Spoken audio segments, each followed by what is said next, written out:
Bismillah ar-Rahman ar-Rahim, in the name of God, the most merciful, compassionate. Um, we would like to thank the press for being here. Uh, the U.S. Council of Muslim Organizations organized the first international conference of Muslim organizations in the West, a major initiative for Muslims in Western countries, in Washington, D.C., February 1st to the 3rd in Arlington, Virginia.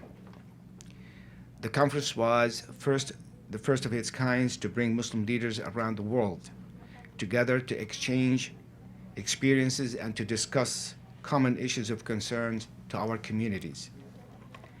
A conference of this scale, uniting the voices of Muslims across the Western Hemisphere and the world, is vital to our continued growth and development as a global community. The 200 attendees included representatives from Muslim communities and councils and their member organizations from North America, South America, Europe, Australia, and the Caribbean. International representatives presented reports on Muslim communities in their countries. The conference discussions focused on 5 issues. The first one, identifying and developing strategic priorities for the Muslim communities in the West. Number 2, exchanging ideas and developing strategies to address the rise of Islamophobia and anti-Muslim bigotry in the West. Developing ways with which to challenge and counteract the problem of violent extremism in all its forms. Enhancing the integration and positive contribution of Muslim communities in the societies they live in. And finally, developing strategies for the resettlement of new waves of refugees and exchanging experiences and resources. The conference was a successful and productive event with participants discussing issues and working together to propose solutions. The leaders were able to come up with a set of initiatives and proposals for further deliberation. The conference resolved that the leaders participating in the conference have acknowledged the need and have agreed to form a coordinating body of Muslim councils in the West and have formed a steering committee to implement this decision. Also, the leaders will continue to engage in civic, social, political, and educational areas to better integrate the Muslims in their own countries as well as internationally. This historic conference was a vibrant, open discussion with enthusiastic participation from a diverse set of leaders who presented the Muslim community in the West. A commitment to continue such meetings which bring leaders together for a common purpose and vision for our community was also agreed upon. Thank you. That's our, anybody would like to have a question? Yes. Yes, sir. Ahmed Badir with United Voices. What will your coalition do to combat the rising tide of extremism in Europe and the flow of the recruitment of ISIS of European citizens and potentially young people from the West? Have you discussed that, and do you have a plan to resolve it?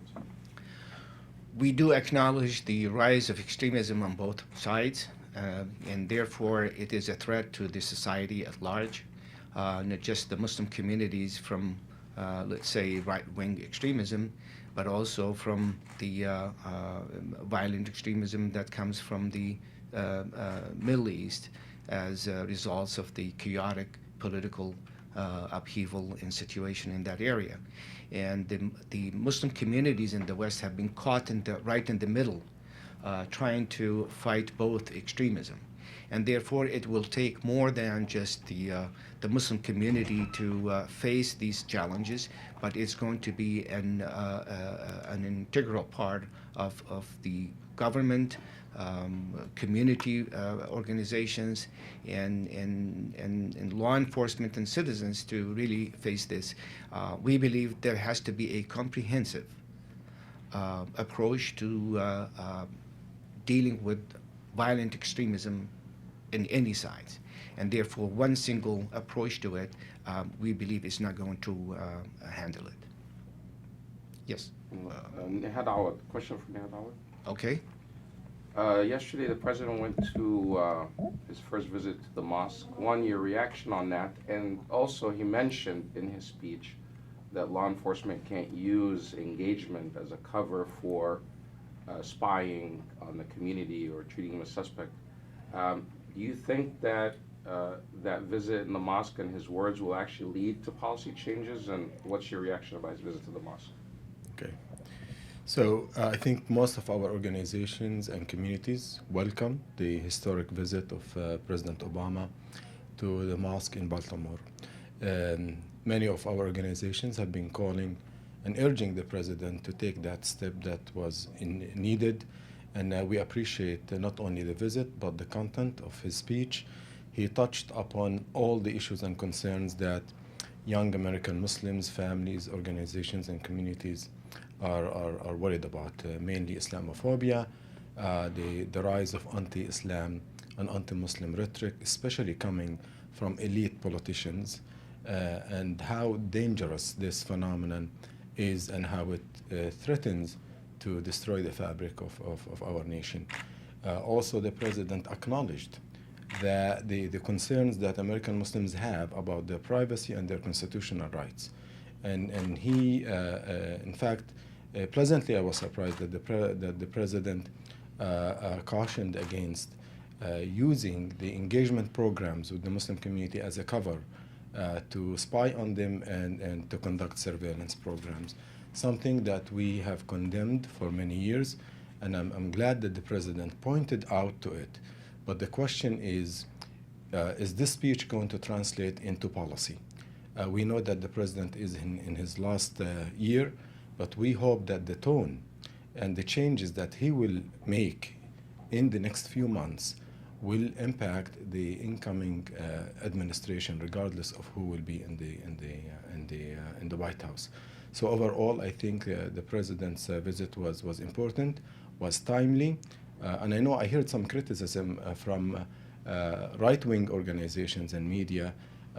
They have been criticizing everyone who disagrees with them, but we believe the president struck the right tone. I think in addition to what Brother Nihad said, we do applaud the president for such visit. Nothing too late, and I think the president's statement is very well received when he said an attack on one religion is an attack on all religions. We applaud the president for pointing out that ISIS does not represent Muslims, and Muslims do not agree with ISIS, and they are the victims of the very same group. So I think it should be noted that the Muslim community welcomes the president's remarks, and we believe this is going to help harmonize our communities and point out only the culprits in this and not really stigmatize the entire communities. All right, thank you very much.